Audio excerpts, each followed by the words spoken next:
راشد المصنف ابن ابی شیبہ میں موجود ہے. ان سے ان کے ساتھی پوچھتے ہیں خوارج کے بارے میں،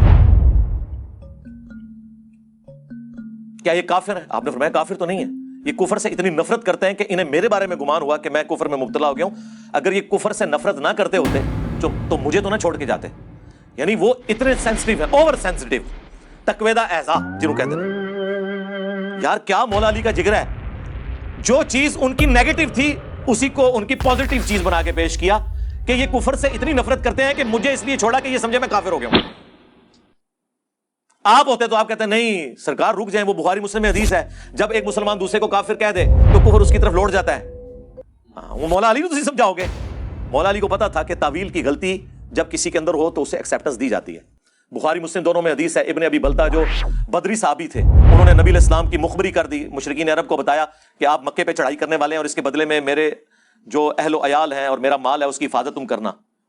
نبی علیہ السلام کو اللہ تعالیٰ نے وحی کے ذریعے بتا دیا. آپ نے مولا علی کو بھیجا کہ فلاں قافلے میں ایک عورت ہے، اس کے پاس وہ خط ہے، وہ مشرکین عرب کے پاس نہ پہنچے. حضرت علی پہنچے، تلاشی اس کی لی گئی، خط نہیں نکلا. تو مولا علی نے فرمایا کہ تیرے کپڑے بھی اگر اتروانے پڑے نا تو اتروائے جائیں گے، خط نکال، کیونکہ جس شخص نے مجھے بھیجا ہے نہ وہ جھوٹا ہے اور جس اللہ نے اسے خبر دی ہے نہ وہ جھوٹا ہے. یعنی مولا علی کا عقیدہ تھا کہ اللہ خبریں دیتا ہے.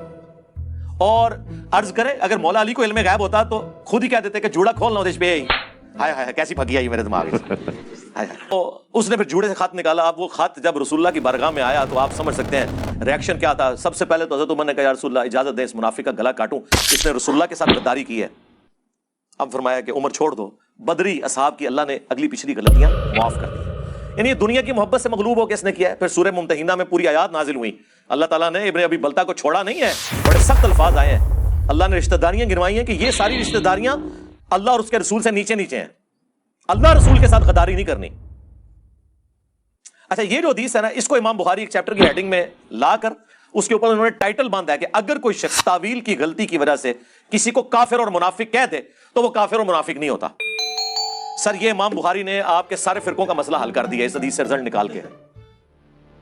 یار حضور کے زمانے میں بدری صحابی کو حضرت عمر منافق کہہ کے کفر نہیں لوٹ رہا اور حضرت عمر سے توبہ بھی نہیں حضور نے کروائی، کیونکہ انہوں نے صحیح رزلٹ نکالا تھا اپنی جگہ. نبی کے ساتھ غداری اور کیا ہے، لیکن نبی علیہ السلام نے اس کو بینیفٹ دیا کہ یہ دنیا کی محبت سے مغلوب ہو کیسے. تو سرکار آج اگر کوئی کسی صحابی کو گالی دے دے، ایون کسی صحابی کو کافر بھی کہہ دے، تعویل کی غلطی کی وجہ سے کفر نہیں لوٹے گا. وہ میری بات پکڑی جی. ایک جگہ آپ کہتے ہیں حضرت ابو بکر کو کوئی کافر کہتے ہیں وہ کافر ہو جائے گا، دوسری جگہ کہتے ہیں نہیں ہوگا. جی حضرت ابو بکر کو اگر میں کافر کہوں تو میں کافر ہو جاؤں گا کیونکہ میں انہیں مومن کامل خلیفہ راشد سمجھتا ہوں. لیکن جو نہیں سمجھتا، جس تک روایتیں ایسی پہنچی اسے تعویل کی غلطی لگی تو وہ اپنی تعویل کی غلطی کی وجہ سے کہے گا اس پہ نہیں لوٹے گا. یہ بیک وقت دونوں باتیں درست ہیں اور میں نے بخاری سے ثابت کر دی یہ بات. یہ پیورلی ٹیکنیکل علمی بحثیں ہیں. یہ وہ دقیق باتیں ہیں جو ان کے صرف مجتہدین کہا کرتے تھے اور یہ نقل کرتے تھے. ہم نے بچے کو سمجھا دیا یار یہ کوئی راکٹ سائنس نہیں ہے، اس کو سمجھ لو، یہ حدیثیں ہیں، اس سے یہ رزلٹ نکلتا ہے. تو مولا علی کی طرف واپس آئے، انہوں نے کہا نہ یہ کافر ہے. پوچھا کہ منافق؟ انہوں نے کہا قرآن میں تو ہے منافق اللہ کا ذکر بڑا تھوڑا کرتے ہیں، یہ تو اتنی لمبی لمبی نمازیں پڑھتے ہیں، یہ منافق بھی نہیں ہے. تو جب کوئی کافر بھی نہ ہو منافق بھی نہ ہو تو تیسری کیٹیگری کیا ہے؟ مسلمان. اور تو کوئی سپیشیز نہیں ہے ریلیجن کے پوائنٹ آف ویو سے. سورہ بقرہ کے سٹارٹ میں 3 کیٹیگریز آئی ہیں نا، اہل ایمان، کافر اور منافق. مولا علی نے کہا کہ خوارج نہ کافر ہے نہ منافق، تو پیچھے کیا بچا؟ اہل ایمان. ہاں بدعتی ہیں، خارجی ہیں، لیکن اہل قبلہ اہل کلمہ ہے. بینیفٹ ان کو دیا گیا. رہ گیا وہ قرآن میں ہے سورہ الحجرات میں کہ اگر مسلمانوں کا کوئی گروہ بغاوت کرے تو اسے پھر قتال کرو یہاں تک کہ وہ توبہ پر آمادہ ہو. وہ قتال اس وجہ سے نہیں ہوا کہ وہ انہیں کافر سمجھتے تھے، وہ ریٹ آف دی گورنمنٹ کو چیلنج کرنے کی وجہ سے تھا. تو پھر آپ نے فرمایا یہ ایک جماعت ہے جنہوں نے ہم سے بغاوت کی، ہمارے بھائی ہیں بگوڑے ہو گئے.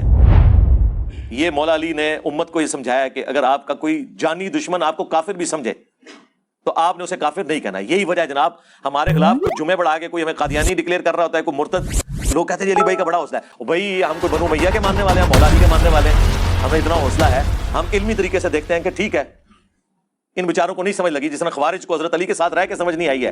یہ تو 14ویں صدی میں خوارج علماء کی باتیں سن کے اگر سمجھ نہیں آئی ان کو تو کوئی مسئلہ نہیں ہے. مولا علی کے سامنے نہیں لوگوں کو سمجھ نہیں آئی تھی، اور مولا علی کو تو چھوڑ دے، رسول اللہ کے سامنے ابو جہل تھا اسے سمجھ نہیں آئی تھی. جسے اللہ توفیق دے. اور جو چاہے کہ اسے ہدایت ملے، والذین جاہدوا فینا لنہدینہم سبلنا، جو ہماری راہ میں کوشش کرے گا اس کے لیے ہم اپنی راہیں کھولیں گے، جو کوشش نہیں کرے گا اسے کوئی ہدایت نہیں ملے گی۔